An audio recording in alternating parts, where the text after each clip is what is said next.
Welcome back to our channel. చూడండి ఎలా చెప్తుందో పిచ్చమ్మాయి మా పాప. చెప్పొద్దు అంట చూడండి మళ్ళీ. సరే ఈరోజు పనగంటాకు ఫ్రై ఎలా చేయాలో చూసేద్దాము.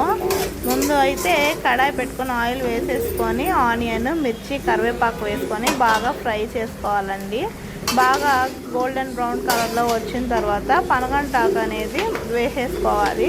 సో పనగంటాకు నేను ముందర రోజే క్లీన్ చేసేసుకొని ఒక టవల్ చుట్టి పెట్టుకున్నాను. వాటర్ అంతా డ్రై అయిపోతుంది అలా చేస్తే. సో ఆ పనగంటాకు అయితే దాంట్లో వేసేసి కొంచెం ఉప్పు, పసుపు కూడా వేసేసుకోవాలండి. వేసుకొని బాగా ఫ్రై చేసుకోవాలి.